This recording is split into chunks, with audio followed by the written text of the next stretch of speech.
kabarnya hari ini ya? Alhamdulillah, luar biasa.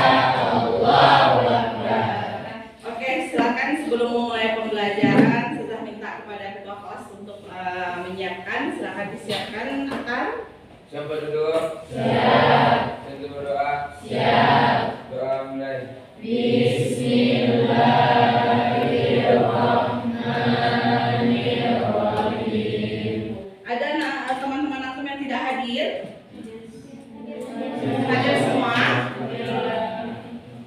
Alhamdulillah kalau hadir semua ya. Semoga kita semua sehat-sehat dan bisa mengikuti pembelajaran dengan baik ya. Oke, sebelum memulai pembelajaran, sekarang coba dikeluarkan bukunya atau diambil alat tulisnya, lihat sekelilingnya, kalau ada sampah disimpan dulu ke dalam laci, nanti baru kita buang. Sudah? Sudah, oke. Sekarang silakan ginikan semua tangannya, peregangkan dulu. Ini leher-lehernya diregangkan dulu. Iya. Udah? Udah, sekarang kita mulai pembelajarannya bisa? Bisa. Tinggalkan hal-hal yang mengganggu di luar sana. Apapun yang mengganggu di luar sana dilupakan. Yang jelas hari ini kita belajar dulu. Siap? Siap. Siap. Oke. Hari ini pembelajaran kita materinya yaitu hikayat. Ya, materinya hikayat. Tujuan pembelajarannya yaitu dengan menggunakan pendekatan tipek. Model pembelajaran kita nanti itu discovery learning. Diharapkan anak-anak ustazah mampu mengevaluasi pesan yang terdapat di dalam hikayat dan mampu menganalisis unsur teksnya. Nah, dimensi profil lulusan yang diharapkan yaitu anak-anak ustazah yang pertama keimanan terhadap Tuhan Yang Maha Esa, yang mana anak ustazah tadi sudah berdoa diawali sebelum memulai pembelajaran dan nanti diakhiri juga dengan doa. Kemudian bernalar kritis, diharapkan anak-anak ustazah sepenuhnya menuangkan pikirannya terkait hal-hal yang akan kita diskusikan nanti. Kemudian kreativitas nanti itu dituntut juga, diharapkan anak-anak ustazah mampu kreatif menumbuhkan minatnya terhadap tugas-tugas atau kegiatan-kegiatan yang ustazah berikan nanti.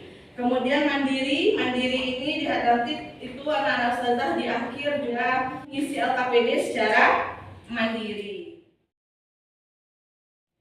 Oke, kesepakatan kelas kita apa saja? Kita ingin mengulang-ulang saja. Yang pertama yaitu budayakan tutur yang tutur kata yang baik. Yang kedua apa? Iya, betul, saling menghargai pendapat orang lain. Jadi apapun yang disampaikan temannya saat diskusi kelompok nanti kita hargai, karena kita di sini belajar. Jadi kalau seandainya ada yang salah pun tidak ada masalah ya. Kemudian apa lagi? Iya, kita harapkan antum aktif selama pembelajaran. Kemudian komitmen menghargai waktu, artinya waktu yang sudah berikan tolong digunakan sebaik mungkin dan semaksimal mungkin. Kemudian kegiatannya juga ada gotong royong dan solidaritas antar sesama, antara antum dengan teman-teman antum. Sepakat ya? Oke, pembelajaran hikayat ini itu terintegrasi dalam Al-Quran surat Yusuf ayat 111, yang mana sesungguhnya pada kisah mereka itu terdapat pelajaran bagi orang-orang yang mempunyai akal. Jadi di dalam setiap kisah yang nanti saya sampaikan di dalam hikayat itu diharapkan bisa menjadi pembelajaran untuk anak-anak ustazah. Anak-anak ustazah bisa mengambil nilai-nilai yang ada di dalam hikayat tersebut. Oke, sekarang saya tanya dulu. Waktu kecil siapa yang sering dibacakan cerita oleh orang tuanya? Ada? Ada. Kemudian ceritanya kira-kira apa yang sering dibacakan orang tuanya? Siapa yang mau tunjuk tangan? Boleh? Bawang merah, bawang putih. Una pernah? Ya, apa dongengnya? Dongeng princess ya. Jadi Vio kalau di dalam cerita bawang merah, bawang putih itu kira-kira apa yang Vio rasakan? Yang bisa Vio tangkap dari cerita tersebut. Emang bawang putih ini bagaimana sifatnya? Baik, terus Menurut kepada orang tua. patuh kepada orang tua. Kemudian apa lagi? Baik kepada saudara dan juga ada Oh baik, walaupun dia dijahati dia tetap baik. baik. Ya. Ini ada contoh gambar. Ini gambar apa kira-kira tadi? Alin Bunda. Tahunya dari mana? Iya, dari gambarnya. Gambarnya seperti apa? Boleh satu orang? Apa ya boleh? Kaira di mana? Oh, lokasinya di pantai. Berarti rata-rata tahu cerita Malin Bunda? Tahu. Tahu. Nah, sekarang pertanyaan saya bertambah satu lagi kalau tahu ya. Apa yang relevan dengan kehidupan sekarang dari kisah Malin Bunda? Relevan ya Gani? Apa nak? Dikutuk jadi batu. Relevan atau tidak?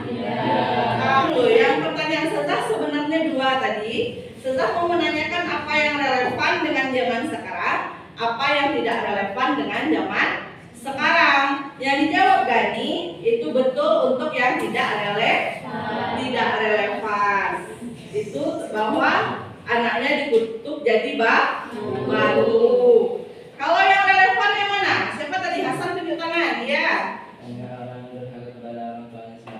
Oh, masih ada anak-anak yang durhaka kepada orang tuanya. Betul seperti itu? Betul. Yang disampaikan oleh Gani tadi juga betul. Relevan yang tidak relevan itu bahwa anak dikutuk jadi batu. Sampai sekarang masih ada terdengar anak dikutuk dari batu? Iya, itu yang kurang relevan. Kalau yang relevan betul yang disampaikan temannya tadi ya, bahwa terkadang mungkin masih ada kita yang meninggikan suara saja ke orang tua itu sudah termasuk durhaka atau melawan. Sekarang saya mau tanya, ada yang pernah dengar hikayat? Tidak ada satupun yang pernah dengar hikayat? Zakia pernah? Pernah. Iya, apa? Oke, hikayat itu bagus, cerita tentang kerajaan, betul. Kalau mendengar hikayat itu apa kira-kira yang terdengar? Kalau si Kia tadi bilang itu tentang cerita kerajaan, betul. Sekarang kita anak Sezah minta untuk menyimak salah satu video hikayat ya.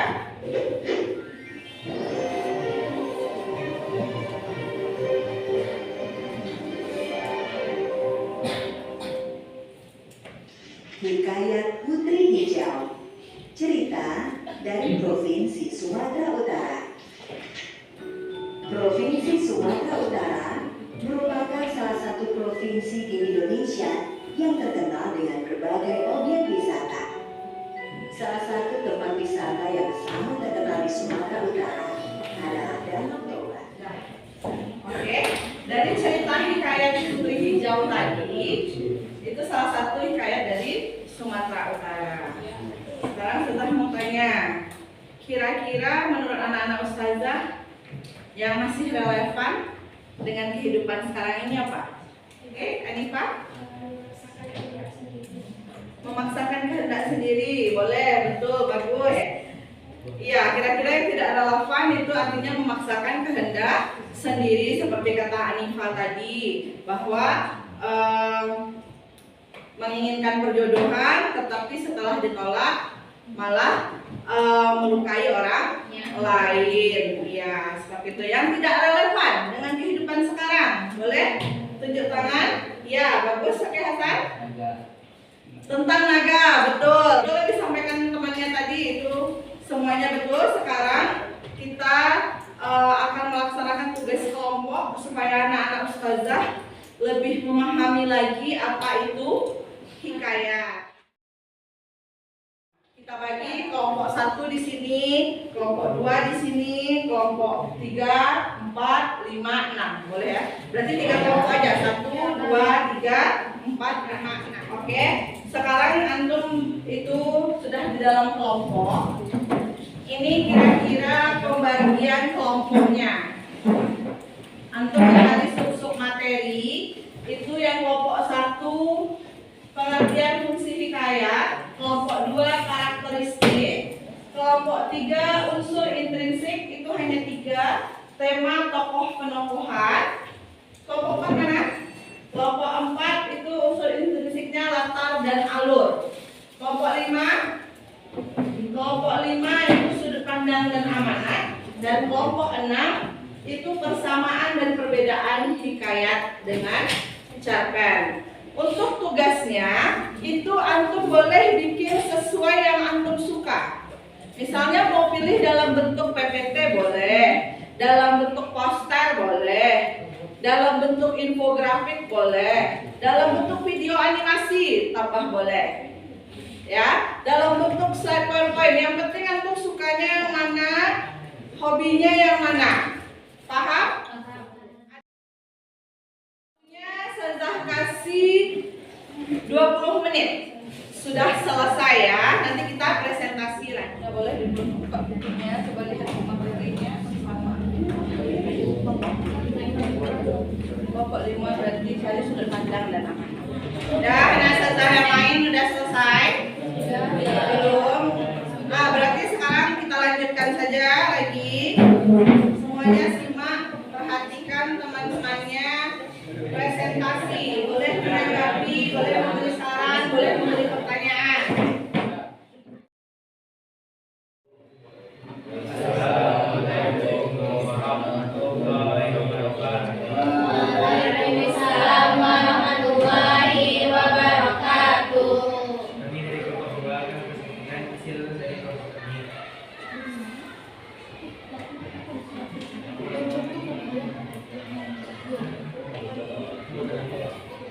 Anggota kami terdiri dari itu Afrika Al-Fatih, 2 Arab Inggris, 3 Asal Jawa, 4 Fikir Jalur, 5 Bani Ahmad Jamaah. Selanjutnya akan dijelaskan oleh Hakim.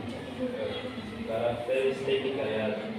Yang pertama, tidak menyebutkan nama pengarang secara jelas dan disebut mungkin. Contohnya seperti cerita yang diceritakan secara turun-temurun. Selanjutnya, menceritakan contoh yang berkaitan dengan kehidupan kerajaan. Yang ketiga, bersifat statis. Yang keempat, hikayat bersifat umumnya dan menjadi milik masyarakat umum. Kelima, hikayat menggunakan bahasa yang diurang-urang atau klise. Yang keenam, hikayat bersifat tradisional. Yang ketujuh, di dalam cerita hikayat terdapat mustahilan. Kedelapan, menceritakan kesaktian seorang tokoh.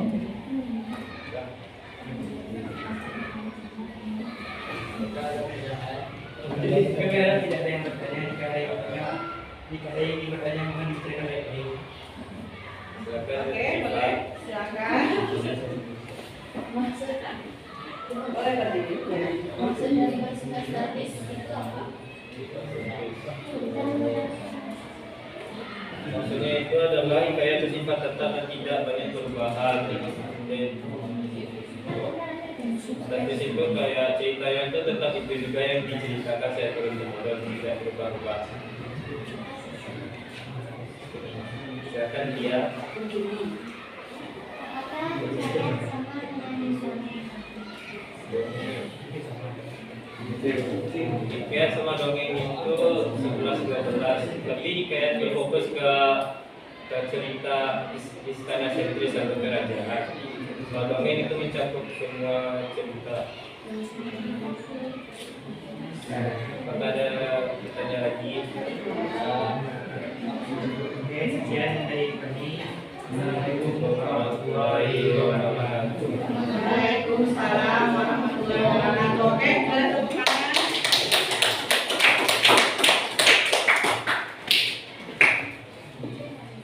Boleh yang lain tolong disimak ya. Assalamualaikum warahmatullahi wabarakatuh. Waalaikumsalam warahmatullahi wabarakatuh. Baiklah, kami hari ini akan mempresentasikan hasil dari diskusi kami tentang persamaan dan perbedaan hikayat dengan cerpen yang akan dijelaskan oleh Tia, Hafiza, dan Cia kepada kalian. Persamaan hikayat dengan cerpen yaitu yang pertama, kayak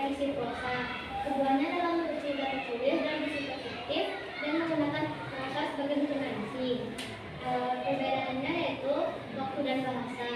Hikayat yang merupakan sastra lama yang menggunakan bahasa Melayu kuno. Kalau cerpen merupakan sastra modern yang menggunakan bahasa Indonesia.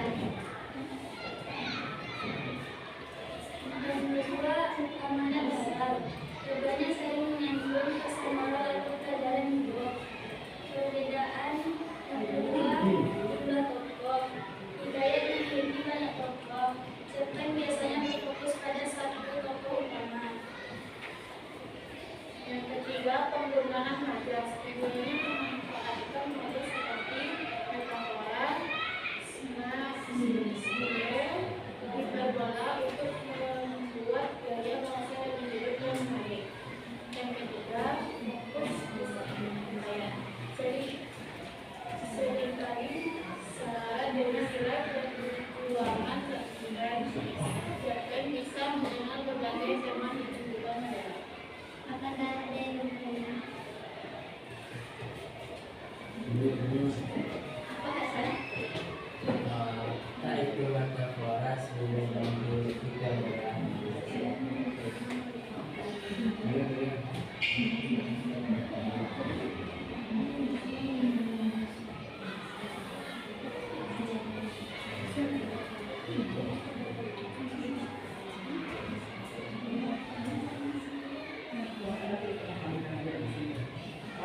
Yang tahu nanti.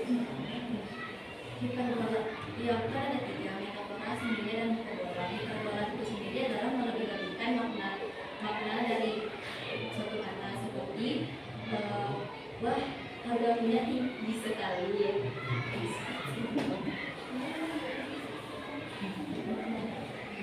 Kalau kita itu sebenarnya maknanya sebenarnya seperti ayah merupakan tukang itu. Iya, dalam pupuk. Simbola nanti akan dijelaskan oleh Ya, nanti semilai setelah dia memakannya. apakah ada yang ingin bertanya lagi? Ada? Oke. Sekian, terima kasih. Maaf jika ada kesalahan atau kesilapan. Assalamualaikum warahmatullahi wabarakatuh. Oke. Tepuk tangannya mana? Sekarang silakan kembali ke tempatnya masing-masing. Ya, yuk. Cepat berdiri semuanya. Kita kembali ke tempat masing-masing. Silakan semuanya duduk di tempatnya masing-masing. Boleh sekarang sudah kita ice breaking sebentar ya. Pakai badan. Ya. 1, 2, 3, 4, 5, 6, 7, 8. Oke, boleh duduk.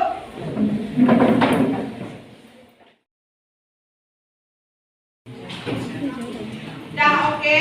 Tadi anak-anak ustazah semuanya kan sudah mendiskusikan hasil kerja kelompoknya dan alhamdulillah bagus sekali. Kelompok lain juga ikut menanggapi atau memberi saran terkait hasil tugas temannya. Sekarang kita diskusikan bersama-sama terkait hikayat, pengertian hikayat.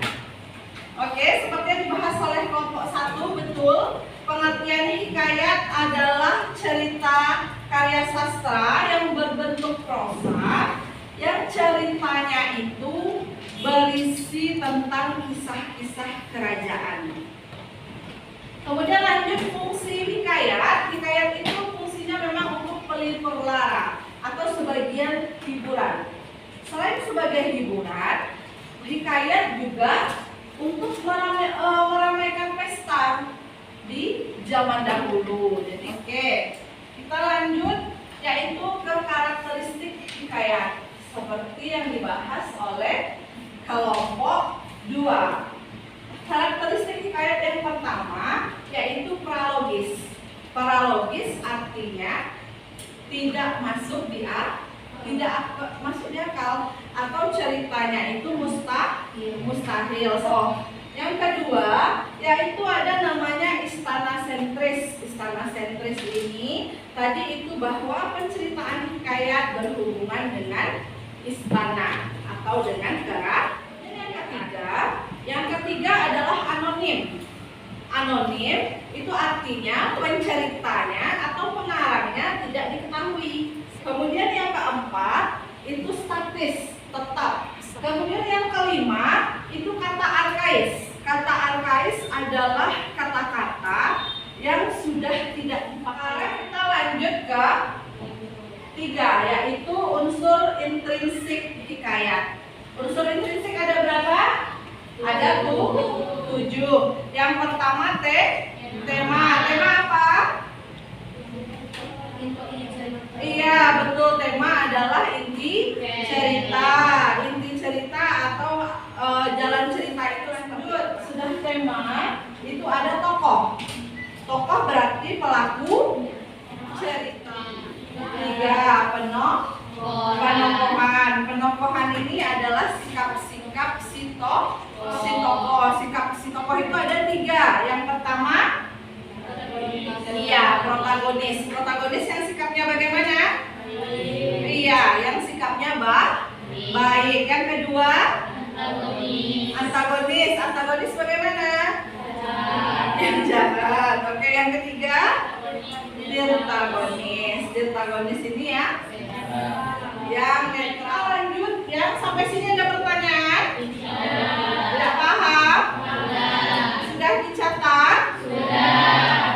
Oke, kita lanjut yang keempat. Yang keempat itu adalah latar. Latar ini ada yang pertama latar tempat, yang kedua waktu, yang ketiga suasana, yang keempat ada yang tahu? Latar sosial budaya. Kita lanjut ke alur. Alur apa? Iya, jalan. Sekarang kita lanjut ke apa lagi? Sudut pandang. Sudut pandang itu ada berapa? Ada 2. Yang pertama, iya, orang pertama. Sudut pandang orang pertama bagaimana? Iya, aku, saya. Di dalam penceritaan itu kata-katanya ada aku, ada saya sebagai yang tokoh yang menjalani cerita. Kalau sudut pandang orang ketiga, iya, betul, bagus. Nama orang, nama tokoh yang mana dia menceritakan orang lain. Jadi dengan nama tokoh, dengan kata dia atau dengan kata beliau atau sang raja pun marah, itu kan menceritakan orang lain. Jadi di hikayat ini penceritanya sudut pandangnya bagaimana? Iya, betul. Bagus ya. Itu orang ketiga karena dia menjelaskan nama tokohnya masing-masing. Sekarang ya, terakhir amanat. Amanat apa? Amanat apa Harun? Amanat? Iya, boleh. Kesimpulan dari cerita. Ada lagi apa Farhan? Amanat? Pesan?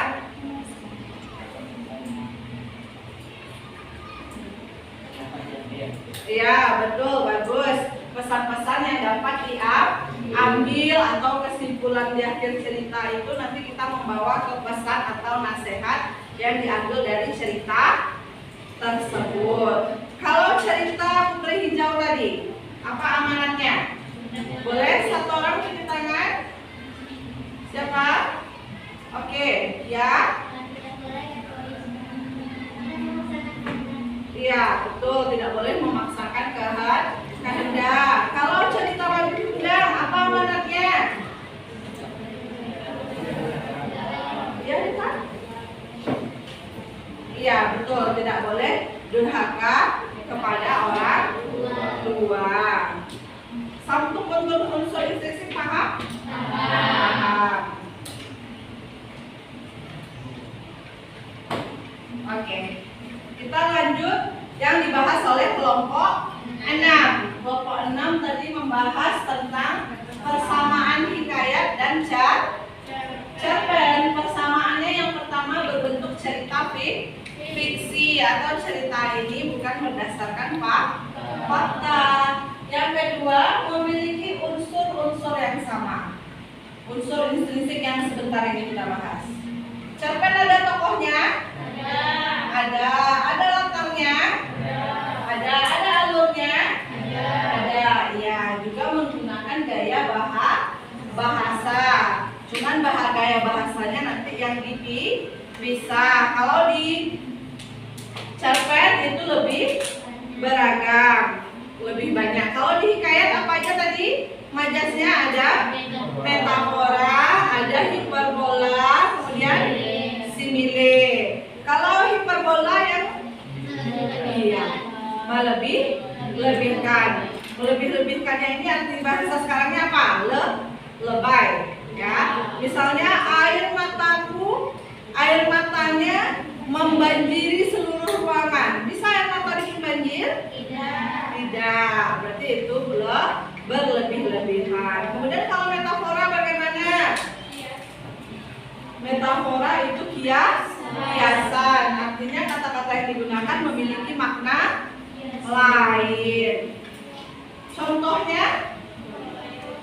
Iya, betul. Seperti yang disampaikan kelompok 6. Ada tulang punggung. Tulang punggung harusnya di mana? Ya, di belakang sini kan? Tapi maknanya apa? Iya, tulang punggung itu adalah orang yang bekerja menafkahi keluarga. Kemudian ada pertanyaan tadi simile. Simile apa? Simile itu adalah kata-kata majas yang ada kata bagaikan, kata bak, dan kata laksana. Kuncinya itu ada kata-kata itu. Apalagi kalau di hikayat itu banyak pakai kata bagaikan. Contohnya, misalnya Kiara dan Zakia mirip sekali bagaikan. Iya, bagaikan pinang dibelah dua. Misalnya, Atar dan Arkan sering bertengkar. Iya, kucing dengan anjing atau Tom Jerry, kucing dengan tikus. Ya, yang penting ada kata bagaikan, ada kata. Kemudian lanjut ke perbedaan.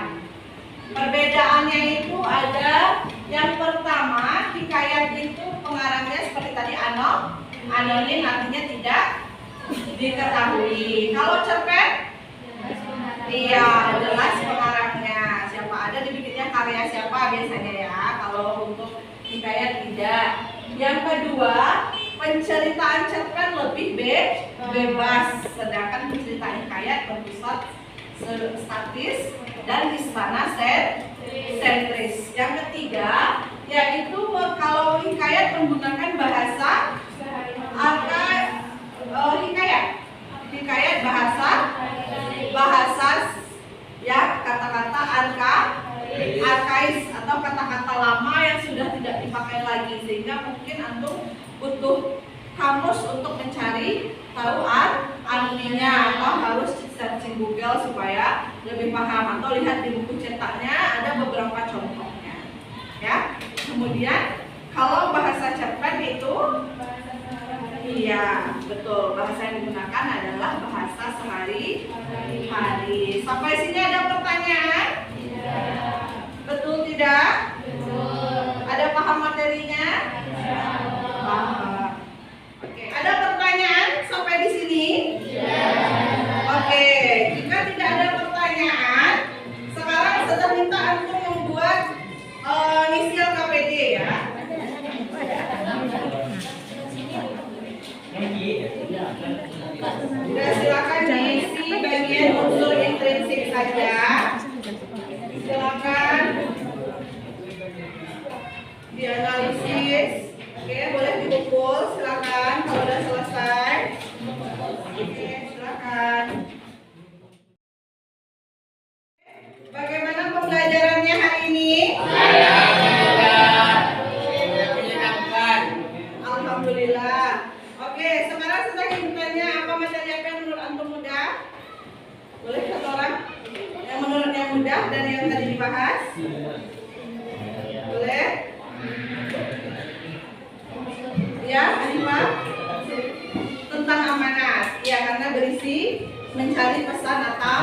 nasihat. Sekarang sudah tanya lagi, pembelajaran apa yang materi hari ini menurut antum susah atau sulit? Boleh satu orang? Satu orang siapa?